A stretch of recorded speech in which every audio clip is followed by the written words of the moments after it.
बुजुर्गों की तरफ से तो रिश्ता तय हो चुका था। कुंडली मिलान, लेन देन सब कुछ।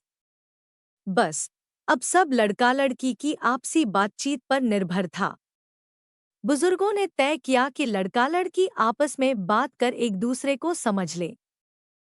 कुछ पूछना हो तो आपस में पूछ ले। उन्हें एकांत दिया गया। लड़के को शांत देख लड़की ने कहा, आप कुछ पूछना चाहते हैं? लड़का शर्मीला था।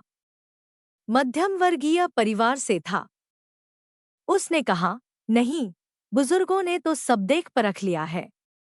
उन्होंने तय किया है तो सब ठीक ही होगा। आप दिखने में अच्छी हैं। मुझे पसंद है। बस इतना पूछना था कि लड़का पूछने में लड़खड़ाने लगा तो उस पढ़ी लिखी सभ्य लड़की ने कहा, पूछिए, निस्संकोच पूछिए, आखिर हमारी आपकी जिंदगी का सवाल है। लड़के ने पूछा, यह शादी आपकी मर्जी से? मेरे कहने का अर्थ यह है कि आप राजी हैं। आप खुश हैं? हाँ, लड़की ने बड़ी सरलता और सहजता से कहा। नहीं होती तो पहले ही मना कर देती। लड़का चुप रहा। अब लड़की ने कहा, मैं भी कुछ पूछना चाहती हूँ। आखिर मेरी भी जिंदगी का सवाल है। उम्मीद है कि आप बुरा नहीं मानेंगे। नहीं नहीं, निस्संकोच पूछिए, लड़के ने कहा। वह मन ही मन सोचने लगा, लड़की पढ़ी लिखी है तो तेज तो होगी ही, लेकिन इतनी बिंदास और बेबाक। आपका शादी के पहले कोई चक्कर, मेरा मतलब कोई अफेयर था क्या? क्या? लड़के ने लड़की की तरफ देखा। अरे, आप घबरा क्यों गए? कॉलेज में पढ़े हो, इश्क वगैरह हो जाता है। इसमें आश्चर्य की क्या बात है? सच बताना। एक दूसरे से क्या छिपाना? जी, वह एक लड़की से बस यूं ही कुछ दिन तक। अब सब खत्म है, लड़के ने झेंपते हुए कहा। मेरा भी था, लड़की ने बेझिझक कहा। अब नहीं है। लड़का लड़की का मुंह ताकने लगा। क्यों? क्या हुआ? जब आपने कहा तब मैंने तो ऐसा रिएक्ट नहीं किया जैसा आप कर रहे हैं। आपने तो पूछने पर बताया, मैंने तो ईमानदारी से बिना पूछे ही बता दिया। अच्छा, यह बताओ कि महीने में कितना कमा लेते हो? लड़की ने आगे पूछा। जी, 10,000 रुपए। मैंने वेतन नहीं पूछा, टोटल कमाई पूछी है। जी, मैं घूस नहीं लेता, लड़के ने ताव से कहा। अच्छा, पैदाइशी हरिश्चंद्र हो या अन्ना आंदोलन का असर है या फिर डरते हो? लड़की हंस कर बोली। यह क्या कह रही हैं आप? तो आप ईमानदार हैं। जी, बिल्कुल। फिर घर कैसे चलाएंगे 10,000 रुपए में, खासकर शादी के बाद? कम से कम 5,000 रुपए तो मेरे ऊपर ही खर्च होंगे। क्या शादी के बाद अपनी पत्नी को घुमाने नहीं ले जाएंगे? बाजार, सिनेमा, कपड़े, जेवर वगैरह वगैरह। लड़के बेचारे के तो होश गुम थे। अच्छा खासा इंटरव्यू हो रहा था उसका, अब उसे लड़की बड़ी बेशर्म और उजड़ मालूम हुई। लड़की ने कहा, देखो, शादी के बाद मुझे कोई झंझट नहीं चाहिए। अपनी माँ बहन को पहले ही समझा कर रखना। मुझे सुबह आराम से उठने की आदत है, और हाँ, शादी के बाद अक्सर लड़झगड़ कर लड़के अलग हो जाते हैं और सारी गलती बहुओं की गिना दी जाती है। सो अच्छा है कि हम पहले ही तय कर लें कि किसी भी बहाने से बिना लड़ाई झगड़े के अलग हो जाएं। तुम्हारा तो सरकारी जॉब है, ट्रांसफर करा लेना। दूसरी बात रही पहनावे की, तो मुझे साड़ी पहनने की आदत नहीं है। कभी शौक से, कभी मजबूरी में पहन ली तो और बात है। मैं सलवार सूट, जीन्स पहनती हूँ और घर में बरमूडा, रात में नाइटी। बात की टेंशन नहीं चाहिए। यह मत पहनो, वह मत करो। पहले ही बता देती हूँ कि पूजा पाठ मैं करती नहीं। लड़की कहे जा रही थी और लड़का सुने जा रहा था। लड़के को लगा कि वह भी क्या समय था कि जब लड़की लजाते, शर्माते उत्तर देती थी, हाँ या न में। लड़का पूछता था, खाना बनाना आता है, गाना गाना जानती हो, कोई वाद्य यंत्र, गिटार? सितार वगैरह बजा लेती हो, सिलाई बुनाई आती है, मेरे माता पिता का ध्यान रखना होगा। और लड़की जी हाँ हाँ करती रहती थी। और अब जमाना इतना बदल गया, उसे तो यह लगा मानो वह साक्षात्कार दे रहा हो। यह भी सही है कि अधिकतर जोड़े शादी के बाद अलग हो जाते हैं। दुल्हनें अपनी मांगों पर अड़कर परिवार के दो टुकड़े कर देती हैं। फिर अपनी मनमर्जी का ओढ़ने पहनने से लेकर खाने में नमक मिर्च कम ज्यादा होने पर सास बहू की खिचखिच शुरू हो जाती है।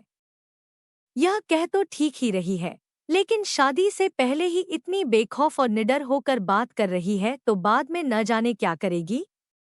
यह तो नीति और मर्यादा के विरुद्ध हो गया। अभी पत्नी बनी नहीं और पहले से ही ये रंगढंग। लड़का तो फिर लड़का था। उसने भी कहा, शादी से पहले का भी बता दिया और शादी के बाद का भी। तुमसे शादी करने का मतलब माँ बाप भाई बहन सब छोड़ दूं, तुम्हारे शौक पूरे करता रहूं। कर्तव्य एक भी नहीं और अधिकार गिना दिए। यह क्या बात हुई? लड़की ने कहा, जो होता ही है वह बता दिया तो क्या गुनाह किया। सच ही तो कहा है, इसमें क्या जुर्म हो गया। यह कोई तरीका है कहने का? यह कहती कि तुम्हारा घर संभालूंगी, बड़े बूढ़ों का आदर करूंगी, सबका ध्यान रखूंगी तो अच्छा लगता। ये सब तो आया के काम है। बाई है घर पर काम वाली या हमेशा मुझसे ही सब करवाने के चक्कर में हो। धोबिन भी मैं, बर्तन झाड़ू पोंछा वाली भी मैं। पत्नी चाहिए या नौकरानी? लड़का भी उत्तर देने लगा, क्या जो पत्नियां अपने घर का काम करती हैं वे नौकरानी होती हैं? सीरियल के बीच में नहीं घुसूंगी। लड़के के चेहरे के बदलते रंग को देखकर लड़की ने कहा, आपको बुरा तो लग रहा होगा, लेकिन ये सब नॉर्मल बातें हैं जो हर घर में होती हैं। मेरी ईमानदारी और साफगोई पर आपको खुश होना चाहिए। और आप हैं कि नाराज दिख रहे हैं। नहीं, मैं नाराज नहीं हूं, मुझे कुछ कहना है। लड़के ने कहा, हाँ, मुझे गोलगप्पे, चाट, पकौड़ी खाने का बड़ा शौक है। कम से कम हफ्ते में एक बार तो ले ही जाना होगा। लड़की बोले जा रही थी, बोले जा रही थी।